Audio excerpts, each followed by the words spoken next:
cette série d'essais va être tentée sous le thème de la réconciliation avec la France. Pourquoi ce thème et pourquoi cette orientation? Parce que c'est un sujet qui est quelque part transgénérationnel ou trans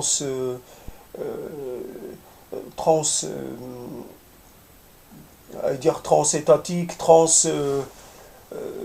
plein de choses qui traversent. C'est un sujet qui traverse, qui est sous-jacent, qui reste en attente, presque en embuscade. L'histoire avec la France, vue à partir de ceux qui ont été approchés par la France, pour parler de façon un peu distanciée. Donc, cela s'entend aller dans un sens beaucoup plus ouvert, prendre en compte les évolutions, les changements actuels en cours et à venir, et surtout se séparer avec un vocabulaire qui n'est plus opératoire, ne sert pas à grand chose, ne sert pas la cause de ce que j'appellerais ou ce que je peux appeler la réconciliation. Peut-être que cette réconciliation, elle est déjà en cours, elle est déjà effective en grande partie. Je ne la perçois pas, je ne perçois pas cela, mais c'est pour ça que je vais entamer cette série de développement dans cette optique, là. Donc, mon idée est d'aider. Je recherche des collaborateurs ou des gens qui sont prêts à s'engager dans cette aventure d'écriture, puisque là, il s'agit d'éléments verbaux. Et l'idée, c'est que d'aller de la verbalité à l'écriture, qui est une étape ultime. Malgré tout, nous sommes une civilisation du livre. Malgré tout, nous avons besoin de cet élément matériel, cet élément accessible à tous dans n'importe quelle condition. Donc l'idée essentielle, c'est d'arriver à trouver des gens qui sont intéressés pour partir dans cette aventure de la réécriture d'une histoire, d'une relation qui reste, et cette réécriture dans une optique d'ouverture, une optique de proposition concrète, une optique progressiste. Oui, pourquoi pas, parce qu'il s'agit de progresser les uns avec les autres et non plus en opposition ou comment dire, un développement. Il n'est plus possible de parler d'un développement parallèle ou d'un développement séparé. La France nous appartient, nous appartenons à la France. Cela est inscrit partout dans nos mémoires, dans notre histoire, ça fait partie de notre identité. C'est une composante essentielle, référentielle et matérielle. Nous sommes de ce monde et ne pouvons pas garder vivace ce discours qui sépare, ce discours de différentialisation. Il n'est plus question de parler d'apport positif de la période de rencontres conflictuelles, autrement appelé le colonialisme ou le protectionnisme, ou peu importe, mais il s'agissait, signalons par là, que pour ce qui est du Maroc, et il est évident que la présence française ne pouvait pas être une présence si malvenue que ça, parce qu'elle a permis au pouvoir central d'étendre sa domination, d'étendre sa souveraineté sur les régions qui lui échappaient. La France a permis la conquête du territoire qui échappait à la souveraineté de l'État marocain. Donc, c'est un apport positif pour ceux qui sont pour cet État marocain dans sa configuration actuelle.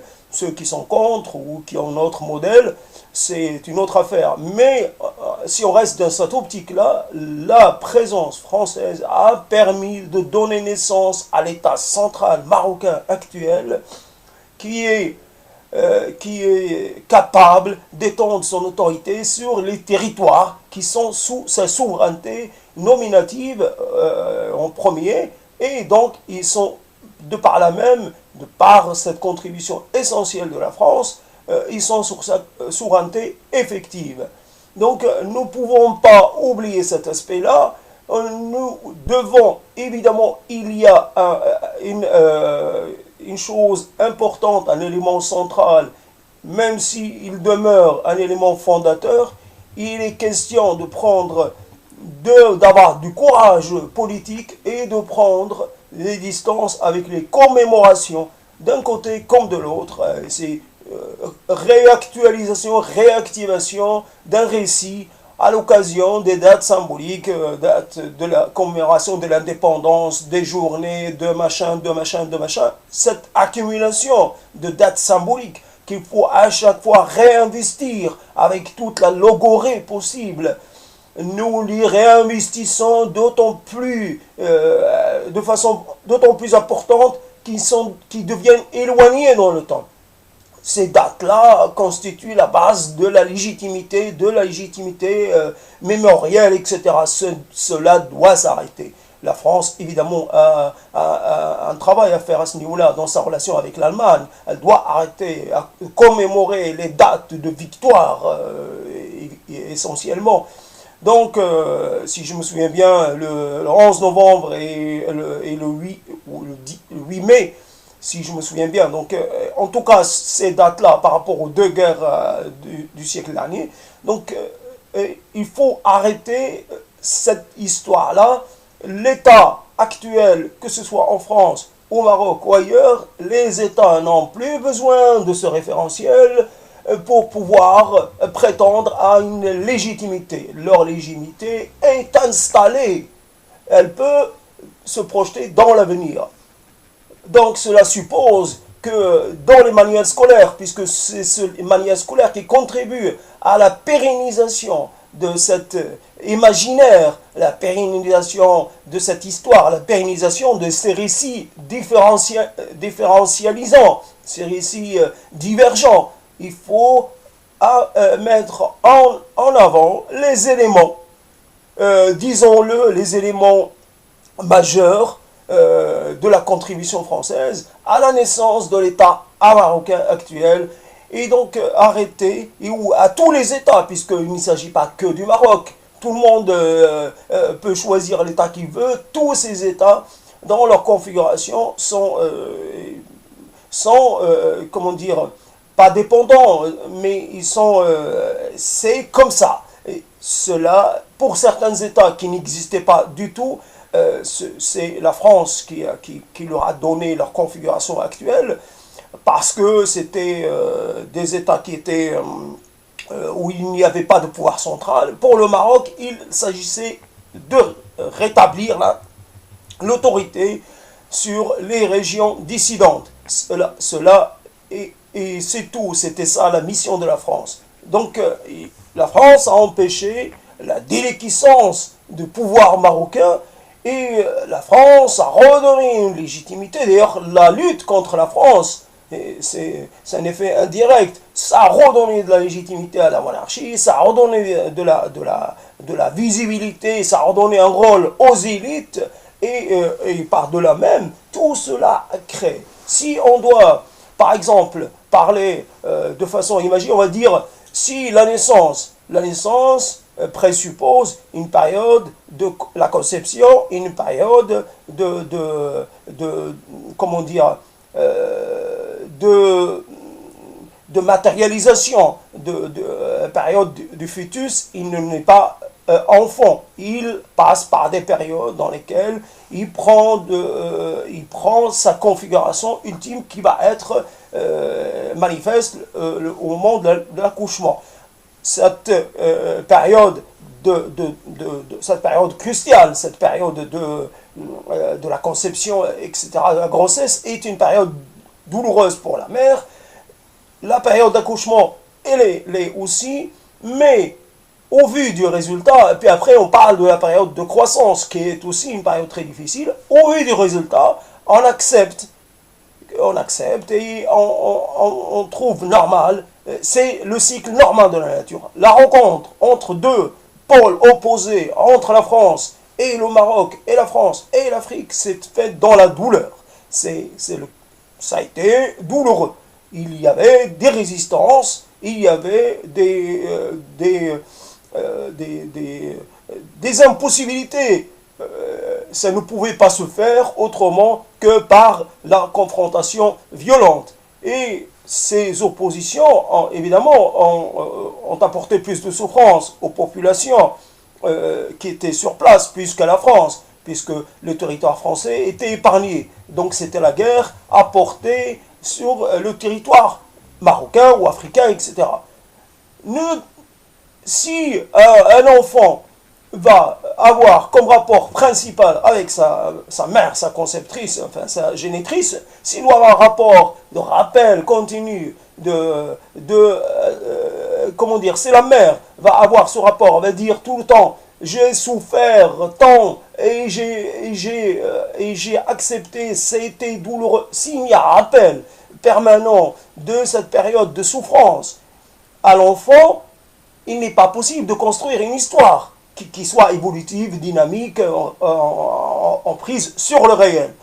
La mère doit intérioriser ses souffrances passées et elle doit faire avec et elle doit accepter l'état, elle doit accepter de vivre dans le présent. Nous devons accepter de vivre dans le présent de la relation. Nous sommes la France, quoi que certains essaient de dire ou pas, nous sommes la France est en nous. Cela est acquis, une fois pour toutes. Ce n'est pas la peine de nier l'évidence. Nous avions le rêve français, nous ne l'avons pas réalisé, comme tous les rêves, ils ne sont pas destinés à être réalisés dans leur intégralité. Nous avons fait une rencontre avec la langue, c'est très bien, puisque ça peut être considéré comme une victoire, un acquis. La langue, nous pouvons communiquer sur une base d'égalité, nous sommes compris, c'est déjà un point positif. Nous sommes considérés en grande partie comme des égaux, cela aussi est un acquis.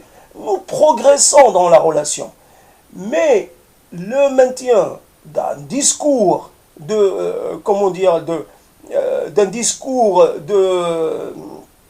qui réinstalle de nouveau les acteurs dans un rapport d'oppresseur à opprimé, il n'est plus possible de maintenir cela.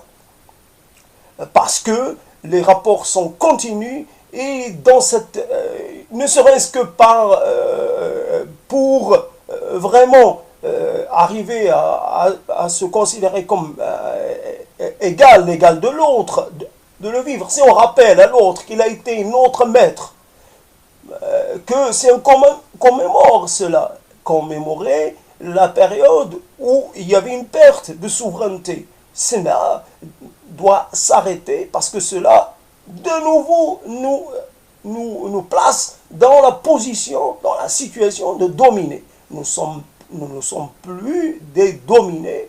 Nous avons été violés dans un certain sens. Il y a des viols symboliques, c'est un viol symbolique, dans le sens où il y avait une réticence incroyable à peut-être à changer. Il fallait un facteur déstabilisant de cette importance-là pour pouvoir nous donner la capacité de naître au monde moderne. Tout était plus ou moins figé. Il y avait les structures sociales étaient figées, les capacités techniques, les capacités d'apprentissage, les conditions de survie, puisqu'il faut parler souvent de survie économique des populations, étaient lamentables.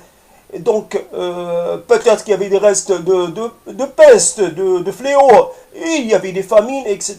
Cela n'est pas obligatoirement dû à la France. Aujourd'hui, d'autres acteurs interviennent. S'il y a des risques, il y a aussi d'autres acteurs américains, etc., pour fournir les choses qui manquent. Mais c'est la rencontre qui s'est faite dans la douleur qui a permis la naissance. Devons-nous accepter ce monde tel qu'il est, ce monde qui est né de cette confrontation, ou devons-nous le refuser?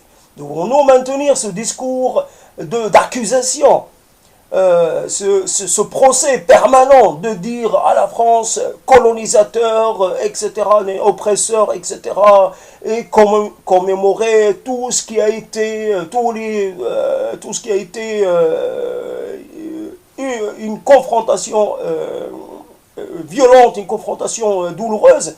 Cela doit s'arrêter. Donc, j'ai peur de me répéter, donc je vais essayer de trouver un autre angle d'attaque. Donc, par rapport à nos parents se sentaient comme ils n'avaient pas les moyens, ils n'avaient pas la langue, ils n'avaient pas pas les capacités, mais pas les figures, mais ils n'avaient pas au niveau de la compréhension. Ils n'avaient pas les moyens de comprendre ce qui se passait, sauf une minorité évident, hein, il y a toujours des minorités qui, elles, arrivent à suivre. Mais nos parents ne suivaient pas, ils étaient hors jeu. Je ne veux pas dire par là que nous sommes dans le jeu, mais nous ne sommes plus les hors-jeu de façon totale. Nous faisons une partie de notre histoire. Il y a de notre part une capacité que nous avons acquise à influer sur le cours des choses. Beaucoup de choses ne dépendent pas d'un pays ou d'une portion d'un territoire. Beaucoup de choses dépendent de rapports de rapports largement plus comment dire, des rapports largement plus à une échelle beaucoup plus importante. Donc fondamentalement nous avons est-ce que la France nous a obligés à rester, à choisir un modèle économique bien particulier? Est-ce que la France nous a obligés à choisir un modèle de vie politique bien particulière? Non, la France ne nous oblige à rien. Nous sommes dans... il y a l'acquisition de l'émancipation, mais nous sommes dans un rapport où nous restons dépendants, nous restons dans l'emprunt. Nous empruntons beaucoup chez l'autre, nous lui empruntons ses catégories sémantiques, son vocabulaire, voilà, donc catégories sémantiques au niveau politique, nous lui empruntons beaucoup de choses. Cela n'est pas à discuter, c'est comment dire, c'est la proportion de dette, c'est cette dette-là que nous endettons beaucoup au lieu d'être des contributeurs à égalité. Nous devons contribuer aussi bien, nous aussi, dans le destin de la France, dans ce qui se fait. Au lieu de rester des emprunteurs, au lieu de rester des copieurs, nous devons passer à un autre stade. Donc, pour revenir sur la thématique principale qui est la réconciliation, donc si je prends un pays que je ne veux pas nommer, qui lui, en fait, a des rapports presque des rapports d'amour-haine, ces rapports de détestation et en même temps d'acceptation. C'est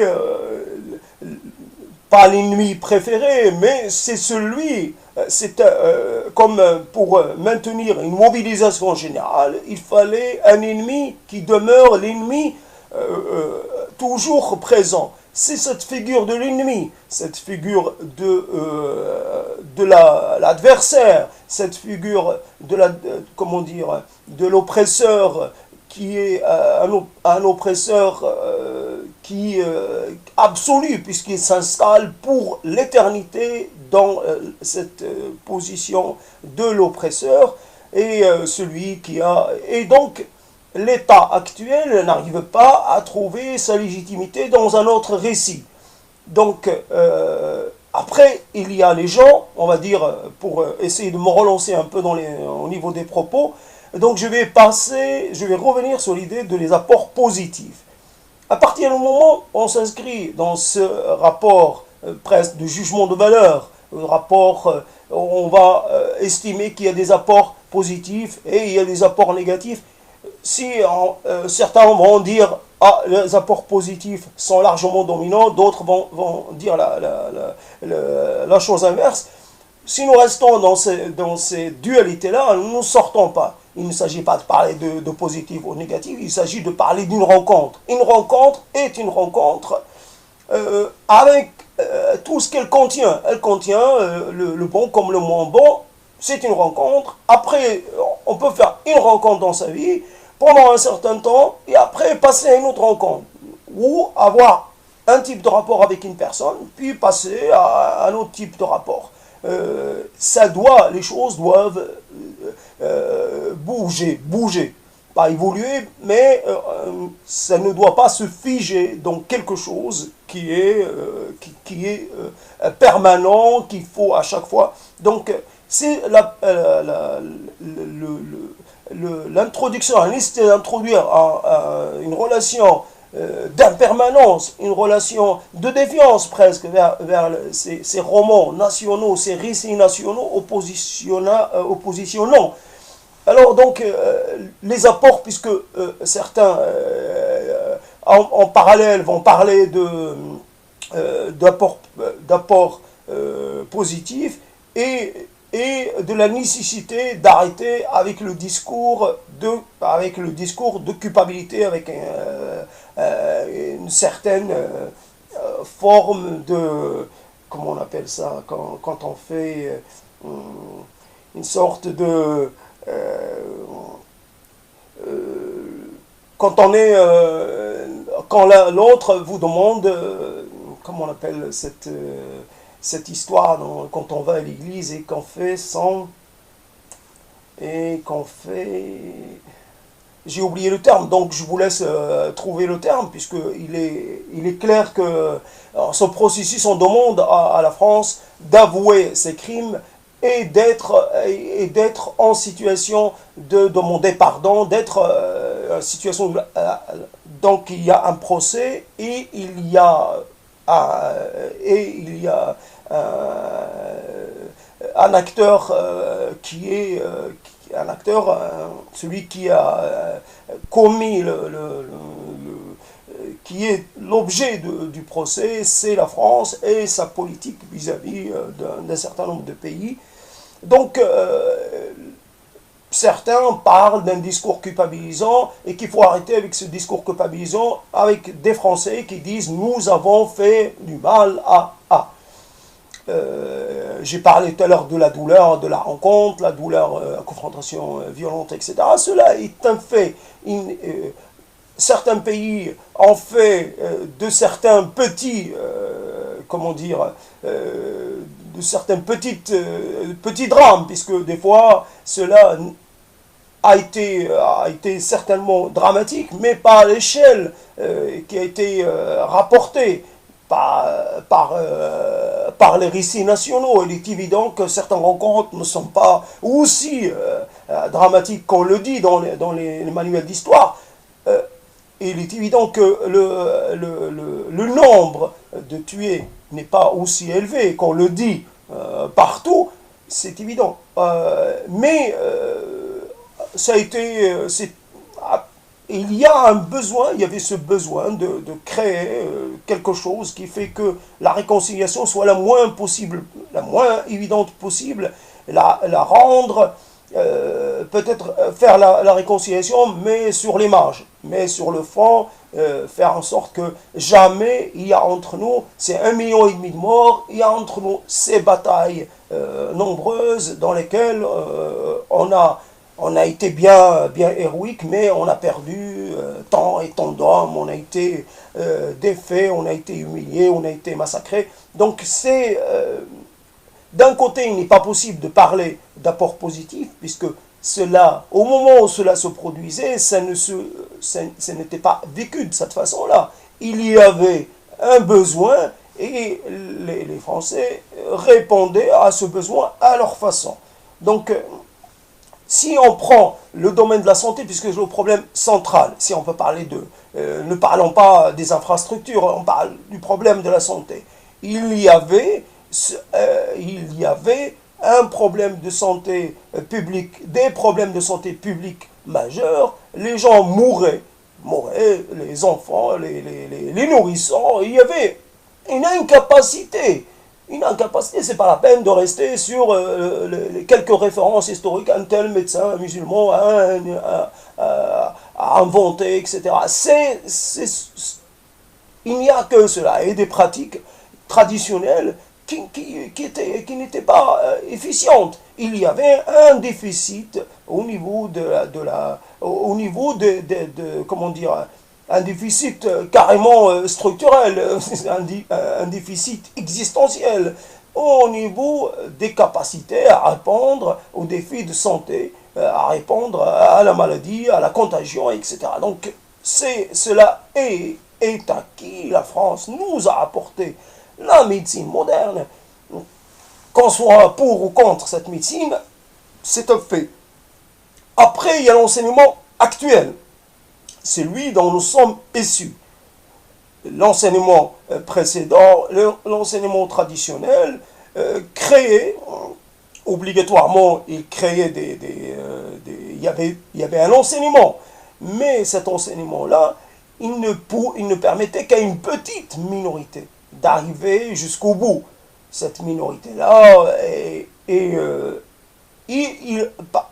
dans l'essentiel, il n'avait pas de rapport avec le monde contemporain. C'était un enseignement traditionnel. Donc là, la possibilité de donner à un maximum de gens, la massification aussi, à un maximum de gens, les moyens d'accéder à une formation. Parce que l'enseignement n'est pas l'enseignement pour l'enseignement. On n'enseigne pas pour apprendre aux gens à lire et à écrire. Cela n'est pas la mission première. La mission, c'est de former des gens qui sont capables de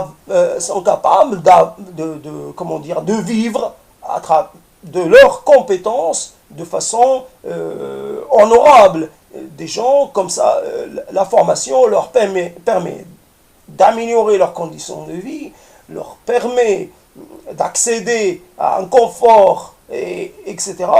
Donc, et par-delà même aussi, la formation qu'ils reçoivent leur permet d'apporter leur contribution au développement du pays. Ce n'est pas l'essentiel, c'est de ne pas d'apprendre à quelqu'un à lire, à écrire dans le sens où il va lire le journal. C'est l'enseignement public et juste et uniquement dans cette optique-là, donner aux gens.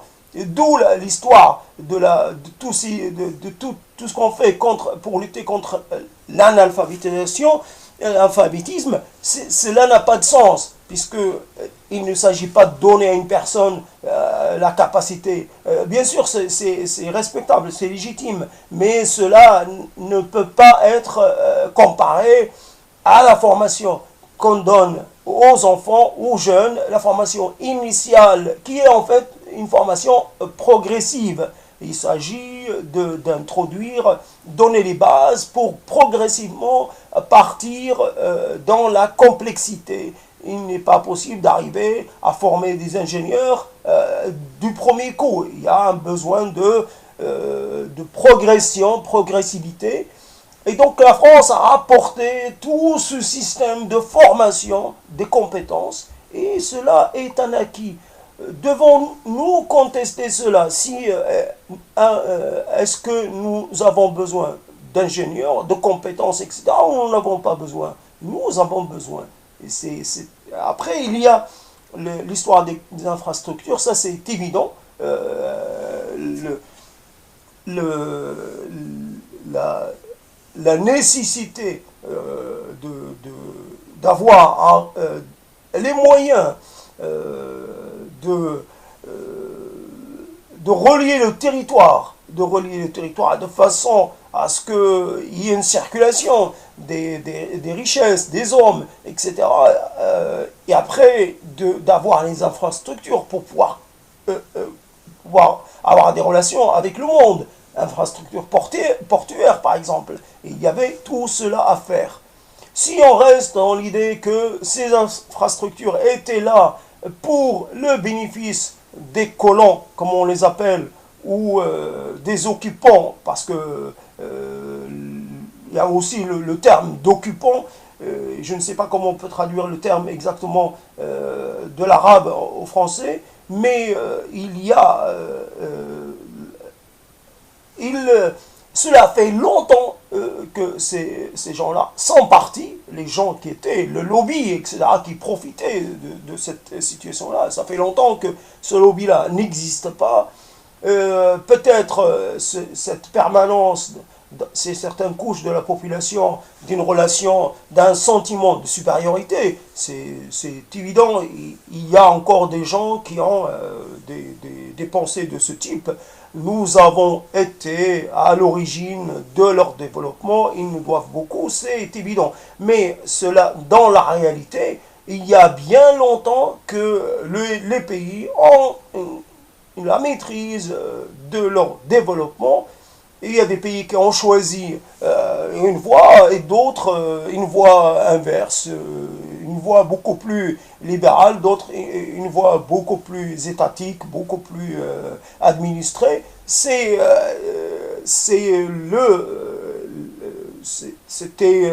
des choix qui étaient les choix de l'époque. Aujourd'hui, il nous reste quand je parlais de cette histoire, les apports positifs, ce n'est pas un débat de la France avec les anciens, etc. C'est plutôt un débat franco-français. Et ça se revient sur le tapis, ça se réactive, et on a des gens qui essayent de se libérer du discours du discours des catégories conceptuelles préexistantes. Ils essaient quelque part, de se réapproprier cette histoire d'une autre façon, en disant que nous avons contribué positivement à l'avenir de ces pays. Et pourquoi pas, on peut considérer que que ce discours-là est tout aussi recevable qu'un autre. Il n'est pas condamnable, il n'est pas mauvais en soi. C'est on peut très bien instaurer cela dans une avancée de l'humanité toute entière. Est-ce que les Français du présent doivent renoncer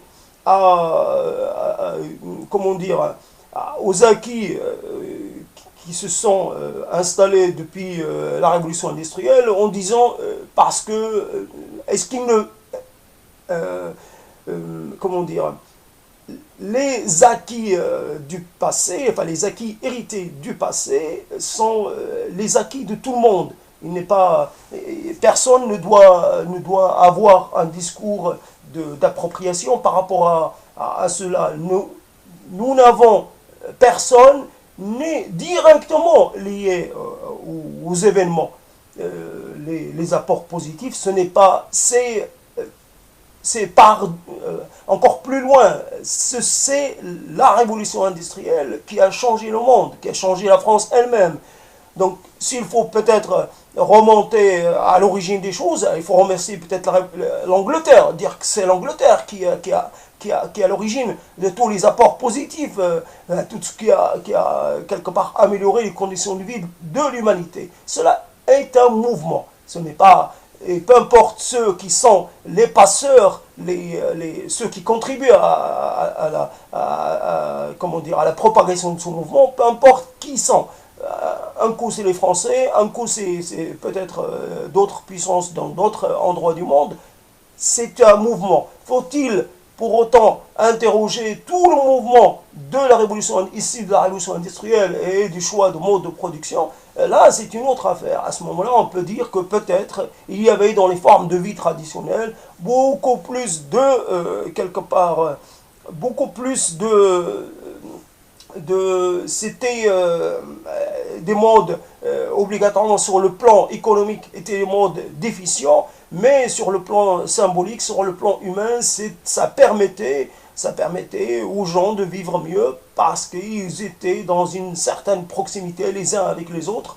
N'oublions pas que ce modèle d'une vie pré-industrielle, ce modèle-là ou cette vision-là, ne résiste pas à l'examen et qu'il y avait des guerres, il y avait des inimitiés, il y avait des oppositions incroyables à l'intérieur des territoires supposés être des territoires, comment dire, amis, et il y avait des conditions, des éléments, comment dire, d'instabilité, qui étaient les famines et les maladies, qui pouvaient d'un coup comme ça déstructurer tout le tissu social et économique.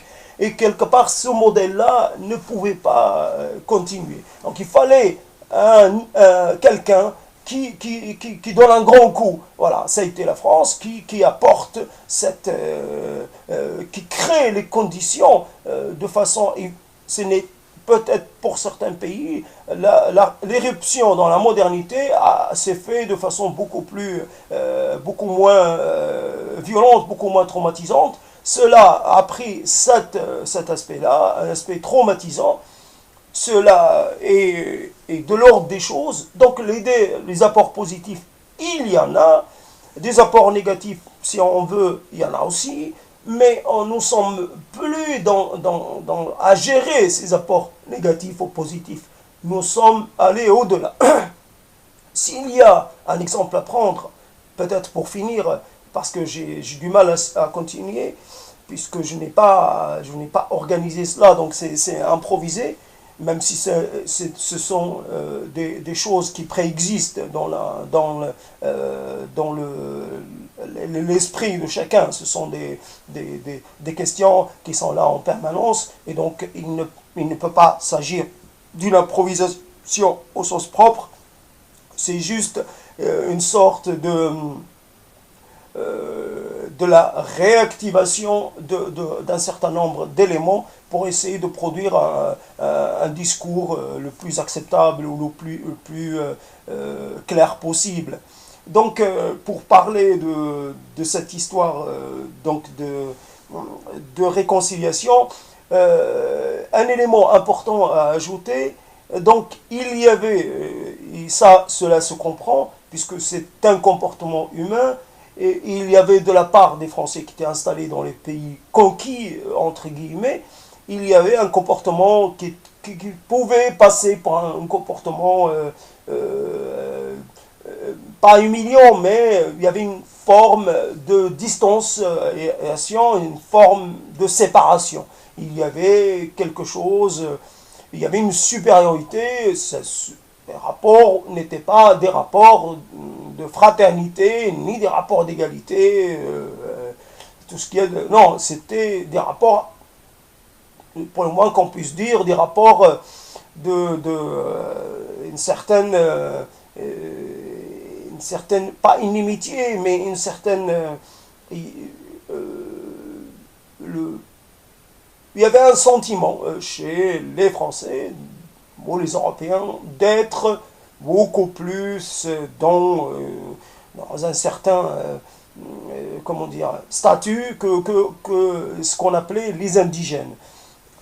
Donc, fondamentalement, si, il n'y a pas si longtemps, mais si, il y a 60 ans, c'était le cas, aujourd'hui, la plupart des gens ne parlant pas français, donc ils n'avaient pas la possibilité, parce que l'autre camp ne parlait pas l'arabe, donc il y avait impossibilité, il y avait certainement des gens qui avaient des capacités, comment dire,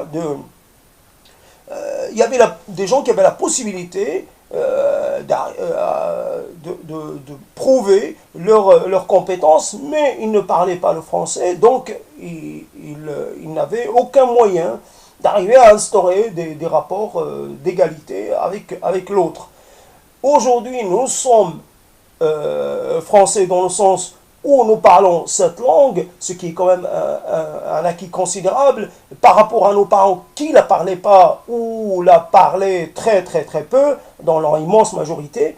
Donc nous pouvons la parler, mais non seulement cela, mais nous sommes en France. C'est-à-dire que nous avons fait le mouvement inverse. C'est-à-dire le pays qui lui venait chez nos parents, nous, par un mouvement inverse, nous y sommes installés. Alors faut-il, c'est un non-sens, c'est quelque part une certaine myopie, un certain aveuglement. Nous ne pouvons pas considérer, continuer à avoir un rapport comment dire, un rapport stéréotypé, un rapport ancien avec la France, alors que nous sommes partie prenante de ce pays, de façon marginale, certes, mais nous sommes partie prenante. Et cet effort cette série de dires, elle est là pour porter cette voix qui est la mienne, mais aussi pour dire que nous existons. Mais cette existence, ce n'est pas une demande de reconnaissance, c'est une demande qu'on se fait à soi-même, reconnaître qu'il y a en soi une grande partie, une grande part de l'autre. C'est-à-dire l'autre m'habite. Mais au point que je suis aussi l'autre. Quand je dis je suis le français, est-ce que je peux encore dire je suis le français est un autre? Je suis le français. L'effort à faire, c'est-à-dire à partir du moment où nous devons progresser, où nous voulons progresser, c'est-à-dire je suis, et c'est tout. Je suis l'habitant en France, je suis le français puisque je réside en France et je ne suis pas affilié à un autre territoire puisque je suis dans ce territoire. Ce territoire est devenu mien par cette antériorité de la présence. C'est quand même un comble être dans ce pays depuis un temps infini et encore pour devoir porter le récit qui nous a été donné dans un autre espace, et cet espace qui a peut-être besoin de ce récit, mais ou cet imaginaire, puisque c'est l'imaginaire étant le mot préféré de notre époque. Cet imaginaire-là, nous n'avons pas besoin de cet imaginaire. Nous avons besoin juste d'être ce que nous sommes, c'est-à-dire des Français, dans le sens, nous devons faire évoluer cette partie de l'histoire qui continue de produire de l'opposition. Ce n'est pas je ne parle pas de la réconciliation pour rien. Je parle de la réconciliation avec la France parce que c'est la réconciliation, c'était ça mon idée de départ, avec soi-même. Nous devons reconnaître que la France fait partie de nous, que nous sommes la France, que la France est nous. Et à ce moment-là, nous n'avons plus besoin d'avoir ce discours d'opposition, de faire appel à cette histoire conflictuelle pour justifier soit que l'autre nous mette à l'écart, soit qu'on se mette à l'écart nous-mêmes. Nous avons besoin, les uns et les autres, de progresser parce que nous sommes matériellement des voisins. Des voisins parce que nous habitons dans un territoire qui est le même territoire. Nous sommes tellement voisins que comment dire, que quelque part il y a un sentiment de jalousie.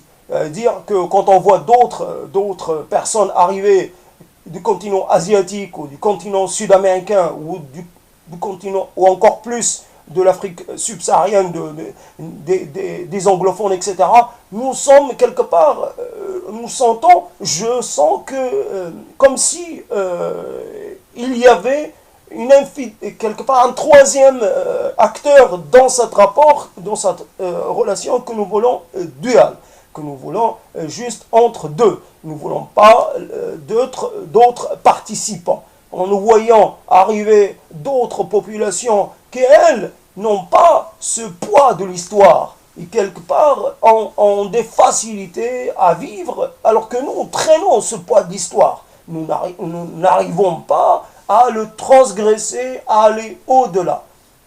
Et pendant ce temps-là, donc, nous restons sur les marges et nous avons notre part du travail à faire. En supposant que n'importe lequel d'entre nous a peut-être une approche qui peut être utile au commun, à toute la communauté française.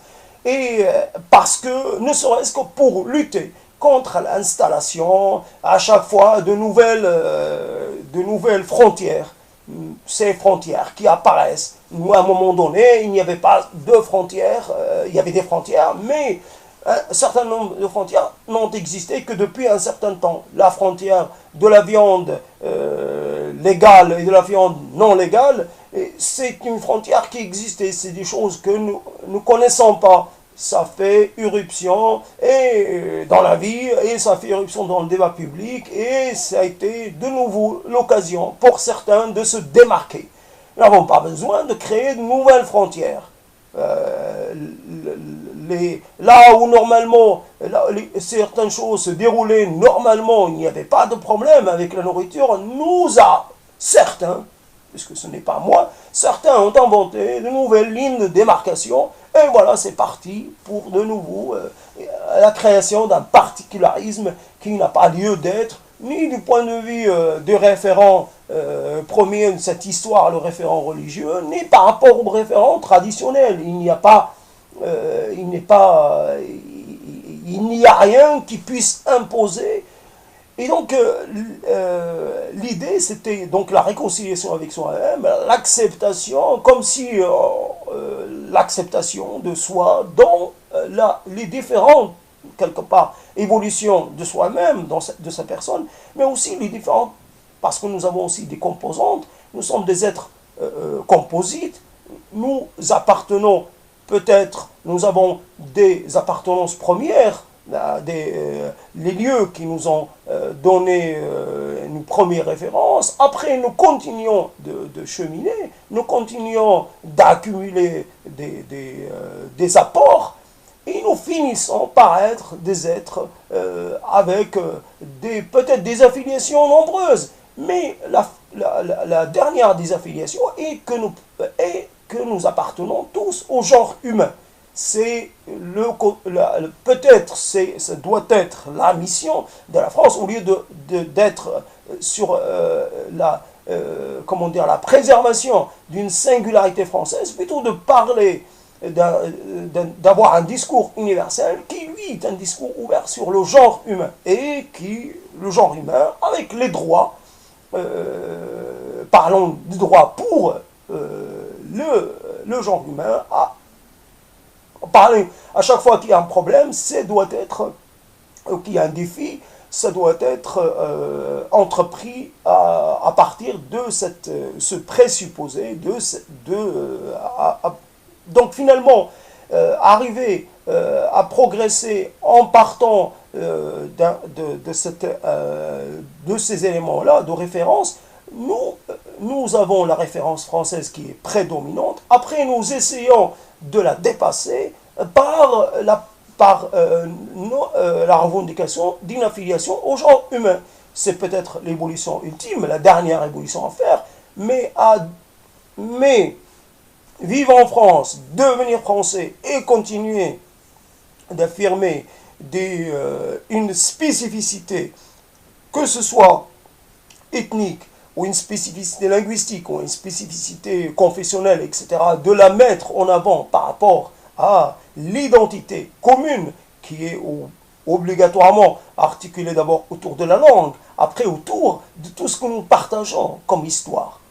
Nous partageons une histoire. Si nous avions à choisir, si nous étions dans un pays tiers, et que nous avions à choisir entre quelqu'un qui parle français et quelqu'un qui ne parle pas français, notre choix irait obligatoirement pour celui qui parle français. Nous avons cette proximité, nous avons cette, comment dire, c'est quand on est sur un territoire tiers, nous percevons, nous voyons nos proximités, nous voyons notre parenté. C'est cette parenté qu'il faut mettre en avant, c'est ces liens qu'il faut mettre en avant, au lieu d'avoir de véhiculer et de faire perdurer un discours de différenciation d'un côté comme de l'autre. C'était le premier jet de cette histoire de la réconciliation. J'espère avoir été clair, avoir abordé un peu les choses. J'ai abordé un peu les choses de manière un peu confuse, mais la volonté est peut-être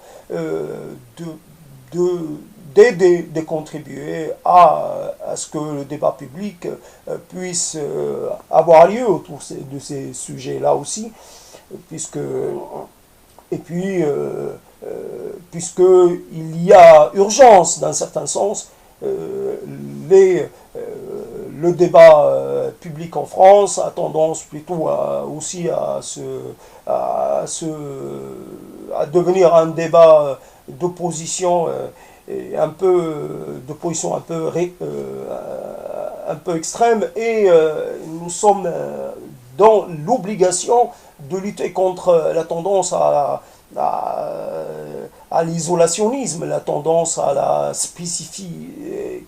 spécification, et cette tendance à vouloir se constituer contre l'autre en affirmant des appartenances bien spécifiques, des appartenances singulières au genre basées cette fois-ci non plus sur l'appartenance à la France ou à l'Europe, mais sur l'appartenance à l'élément blanc. Cette interruption d'une catégorie nouvelle dans l'élément référentiel, dans l'élément identitaire. Avant, il suffisait de dire « je suis français » pour signifier à l'autre qu'il est l'autre. Il suffisait de dire « je suis européen » pour dire à l'autre qu'il ne l'est pas. Je suis occidental. Avant l'européen, il y avait le terme occidental. Aujourd'hui, ces termes-là ne sont plus opératoires, et c'est le terme blanc, pour certains, qui a pris la place, et détermine ce qui est moi et ce qui est l'autre, comment dire, sous-entendu par là même que je suis séparé de l'autre, je ne suis pas l'autre, radicalement il est autre, parce qu'il ne peut pas changer son identité, étant entendu que l'identité se définit par la nuance de peau. Cela est aller aussi, peut-être il n'y a pas d'élément spécialement polémique, il n'y a pas spécialement de sacré qui peut être transgressé. Il y a peut-être déjà des transgressions qui sont faites d'un côté comme de l'autre, des gens qui n'ont pas hésité à poser la question de façon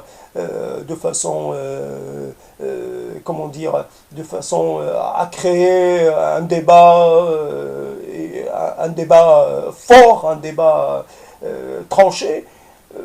Je pense que moi aussi je peux contribuer à ce que ce débat se poursuive, et mon optique est d'arriver à lutter contre tout ce qui est tous les éléments qui empêchent les rapprochements, qui empêchent la reconnaissance de tous les éléments de notre identité. Et donc je vais essayer de développer cela dans un autre type de dire, qui serait celui sur les tropismes. cette faculté que nous avons à rester, comment dire, à rester sous la dépendance d'un certain nombre de stimuli, voilà, de stimuli culturels, de stimuli culturels et référentiels, ces références qui nous gouvernent au-delà de notre vouloir et qui nous font que nous reproduisons une série de rapports au monde, une série de positionnements qui sont en fait qui deviennent des automatismes et contre lesquels il faut oser se retourner, oser se rebeller, oser c'est oser l'opposition dans un esprit de comment dire, de transgression heureuse. Il ne s'agit pas d'une transgression malheureuse, il ne s'agit pas d'avouer une faiblesse ou de se reconnaître. Voilà, j'ai trouvé le terme, le confessionnal. Donc c'est pour le cas où vous diriez que je ne le connais pas, c'était juste ma mémoire qui me jouait des tours, donc c'était l'histoire de confession. Et donc pour essayer, ça part pas d'une position de faiblesse, loin de là. C'est à partir du moment où je reconnais, comme dans une histoire de confession, une histoire je reconnais ma faute, donc je reconnais, là il ne s'agit pas d'une faute, mais je reconnais les choses telles qu'elles sont, avec ce qui peut être difficile à reconnaître, et ce qui peut être aussi facile à reconnaître, mais je reconnais, peut-être que c'est l'aspect le plus difficile à reconnaître, à admettre, que je suis français, et que cela est constitutif de mon identité, de ma personne, et constitutif de ma personne physique. Cela est physiquement, et j'ai la terre de France en moi parce que j'ai absorbé ces nutriments, même si certains nutriments viennent d'autres continents, mais j'ai toute légitimité à m'affirmer contre peut-être tous ceux qui veulent maintenir, séparer les personnes. Je dois affirmer cette position. Et après, tous les discours qui sont là pour dire il y a une politique de marginalisation, soit une politique volontaire, soit une politique, etc. Et certains sont installés confortablement dans ce discours d'opposition. Ils en ont fait leur métier, c'est le cas de le dire. Ils en ont fait une identité sociale, c'est d'être les dénonceurs, les dénonciateurs d'un certain type comment dire, de rapports sociaux. Ils trouvent leur bonheur là-dedans. Moi, je me situe pas dans cette catégorie-là. Je n'ai rien à dénoncer.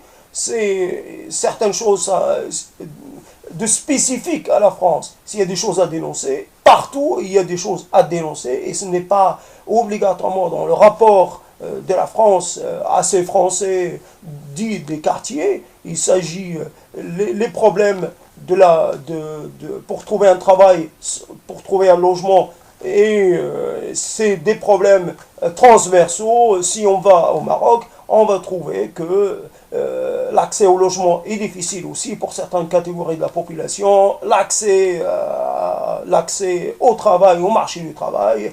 N'oublions pas que, au moins en France, au niveau des concours d'État, au niveau il n'y a pas de possibilité de triche, et quelque part, tous les concours, la plupart des concours de la fonction publique, etc., au Maroc, sont des concours faussés, puisqu'il est possible de faire intervenir soit l'argent, soit les relations, et que par-delà même, le principe d'égalité est un principe bafoué. Si il y a quelque chose à admettre à ce niveau du débat, la France, au moins, s'il y a une certaine forme de discrimination sur le marché du travail, au moins au niveau des concours publics, là, il y a de l'égalité, et c'est un acquis. Partons de ce qui est déjà un acquis, ce qui est déjà... après, on peut partir à la conquête de ce qui reste comme mesure dite discriminatoire, comme mesure d'exclusion, et cela est... Chaque société doit faire face à ce type de défi. Toutes les sociétés créent de la distinction, de la discrimination. Ce n'est pas spécifique à la France. Partout, il y a des populations qui ont un combat à mener, un combat, la reconnaissance de leurs droits de plein et entier, et de la reconnaissance de l'égalité effective et non pas symbolique, et c'est tout. Donc, ce travail dit de la réconciliation avec la France, c'est créer quelque chose dans une perspective dynamique, une perspective d'ouverture, peut-être d'optimisme aussi, pourquoi pas, d'optimisme et de confiance, puisqu'il s'agit d'être confiant. L'avenir n'est plus entre nos mains, puisque moi je suis vieux. L'avenir est uniquement... Et on va laisser les choses à d'autres. Peut-être ce sont nos mots, ce qu'on pourra laisser comme mots écrits, sur mots écrits, il faudra peut-être écrire. Et c'est ces mots-là qui peut-être vont aider, même si c'est fait d'une façon marginale. Il faut intervenir dans le débat public avec des propositions optimistes, avec des propositions qui vont dans le sens du rapprochement et non pas dans encore une fois dans la réinvention des lignes de séparation. À la prochaine rencontre.